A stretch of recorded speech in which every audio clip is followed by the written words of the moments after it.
Much has been written about the House of Rothschild, but very little is known regarding the early life of the family's patriarch, Mayer AMSCHEL Rothschild. Rothschild was born Mayer AMSCHEL Bauer in the free imperial city of Frankfurt in what is present-day Germany. The date of his birth is February 23, 1743. Mayer's father, AMSCHEL Moses Bauer, was first engaged in various kinds of retail trade, selling old coins and antiques. By 1750, this business evolved into money changing and money lending. The house in which Mayer was born was located above his father's modest storefront in the Jewish quarter of the city called the Judengasse, or Jews' Alley. The origins of the family business is vague at best. Mayer had two older sisters, an older brother named Kalman, and younger brother named Moses. Starting at an early age, Mayer, along with his siblings, worked under their father in the family business at the counting house storefront below their home. To identify his counting house, AMSCHEL hung a red shield, translated into the German Rothschild. Therefore, the business was referred to as the Red Shield Firm, or Rothschild. As Mayer grew up, his parents had to decide as to his future in life. They resolved to have him educated in becoming a rabbi or teacher in the synagogue. He was enrolled in the yeshiva in Fürth around age 6. However, at a very early age, young Mayer showed that he possessed immense intellectual ability. Along with Mayer's formal schooling, his father AMSCHEL spent much of his time teaching Mayer and his other children everything he could about the money business and the lessons he had learned from many sources while traveling Europe as a young man.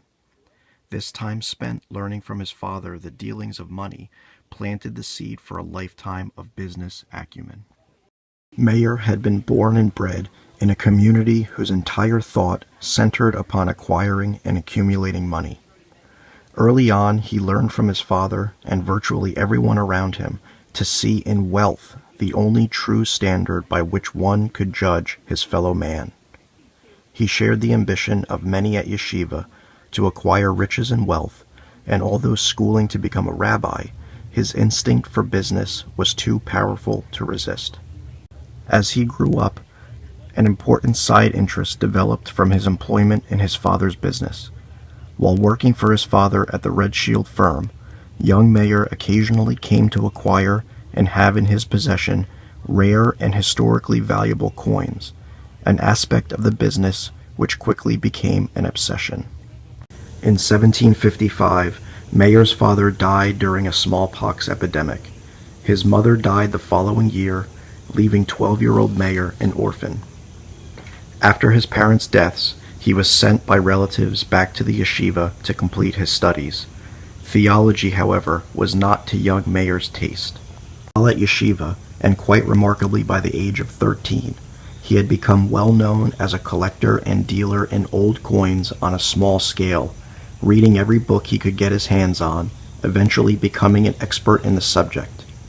Notwithstanding his age nor the limited resources at his disposal, he seemed to have pursued his youthful obsession with coins with considerable energy and profit, and in this way had made the acquaintance of several numismatists in the area with whom he bought, sold, and traded coins. After years of cultivation from his father in the counting house, Mayer knew that he was better suited for commercial rather than theological pursuits.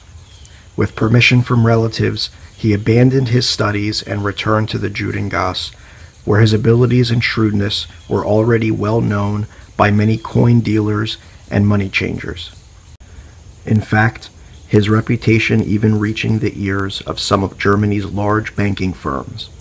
Shortly after his return to Frankfurt, several offers of employment were made to him, and in 1757, at age 13, he accepted the offer of a banking firm named Oppenheim in Hanover.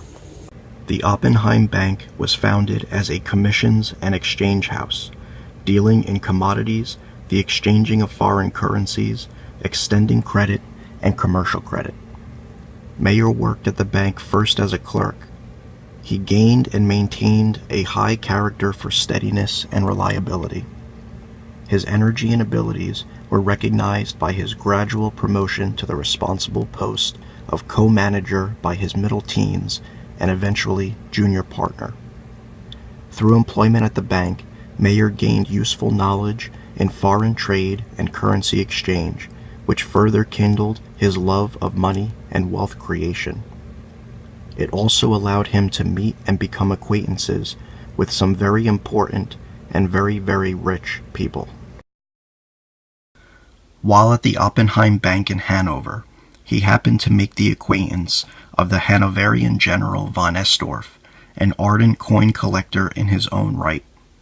Von Estorff employed Mayer to obtain valuable coins for his collection, which the young banker gathered with exceptional zeal and aptitude. The general was connected with the ruling house in Hesse, which would provide important business connections in the future. While working at the Oppenheim Bank, Mayer devoted more and more of his time to numismatics and with procuring coins for the general. Frugal and economic in his habits, he was able to save a considerable portion of his salary until he thought he possessed sufficient capital to make a start on his own account. In 1763, at age 19, Mayer left Oppenheim's service and moved to the house of his birth in the Judengasse in Frankfurt, setting up a business dealing in old coins, bullion, and anything by which he thought he could make a profit. He took up shop in his father's old storefront, which at the time of his return was managed by his older brother Kalman. The shop's storefront still adorned the red shield. It is around this time that Mayer AMSCHEL Bauer took the name of his father's firm, Rothschild.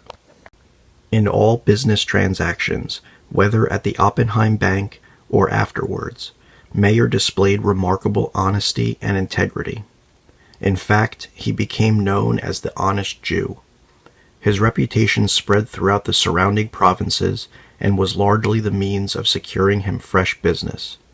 Because of his charm, he found many people ready and anxious to recommend him and gain him new clients.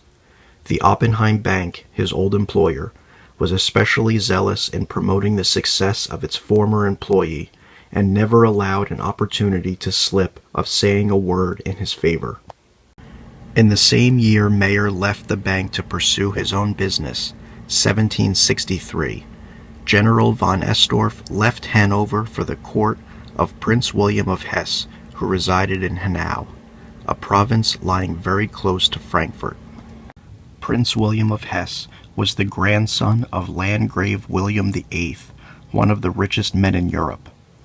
The young prince became enormously wealthy through the sale of soldiers for service under foreign governments, England being particularly accustomed to carrying on wars with foreign mercenaries. These hired soldiers were called Hessians and were used on the side of England in wars including the American Revolution. General von Estorff aroused in Prince William his interest in coin collecting, a hobby from which the wealthy prince gained much pleasure and satisfaction. It was von Estorff who first mentioned to the prince a young man named Mayer AMSCHEL Rothschild, who many times procured for him rare coins while an employee of the Oppenheim Bank, but who currently worked for himself as a coin dealer in Frankfurt. In the early years of his business, Mayer created catalogs of coins and precious metals he had for sale and distributed them to all the wealthy monarchs in Germany, hoping to do business with such a rich clientele. When Rothschild discovered that the general was now attached to the court of Prince William of Hanau, he decided to take full advantage of the situation. By offering valuable coins and trinkets at discount prices, he soon ingratiated himself with the general, Prince William, and other influential members of the court. Originally, Mayer was unable to meet with the prince personally, but managed to give these rare coins and other valuables to someone in the prince's immediate entourage. This offer proved to be the starting point of a lasting business connection, even though at first it was quite loose and impersonal. In fact, the base for a vast accumulation of wealth was laid during the 1760s when Mayer began to offer the prince and those in his court these valuable gifts at such low rates in hopes of securing much better business in the future. Mayer was fortunate in that the prince did not share the general aversion toward Jews and appreciated anyone who seemed intelligent and good at business. Most importantly, he appreciated anyone whom he thought he could use in his own interests. By procuring for the prince at very low costs not only rare coins, but precious stones and antiques, Mayer was able to, over the course of several years, become highly valued by Prince William. Through the repeated pestering by General von Estorff, Mayer was one day finally able to meet personally with Prince William himself at the prince's castle in Hanau. There is a well-known story regarding this meeting. When Mayer arrived to meet with the prince, he was engaged in a game of chess with a member of his court, a game which the young prince was losing. Mayer, being a good chess player himself, stood and watched the prince make a series of disastrous moves. Just before the prince's fate was sealed, Mayer courteously interrupted him and recommended to the prince his next move. A move, if adopted, would lead to the prince's ultimate victory. First impressions are sometimes said to be essential when doing business with anyone, and by giving advice to the prince, Mayer was hoping to make a good first impression. It worked. At this meeting, Prince William bought a handful of Mayer's rarest metals and coins, which he brought to offer to the prince. This was the first personal transaction between a Rothschild and a head of state. Soon Mayer was doing business with other princes. Before long, Mayer tried another ploy to secure an in with various local princes. He started writing a letter campaign that played on their princely vanity while asking them for their patronage. A typical letter would read something like this. "It has been my particular high and good fortune," he would begin, "to serve your lofty princely serenity at various times and to your most gracious satisfaction. I stand ready to exert all my energies and my entire fortune to serve your lofty princely serenity whenever in future it shall please you to command me. An especially powerful incentive to this end would be given me in your lofty princely serenity were to distinguish me with an appointment as one of your highness's court factors.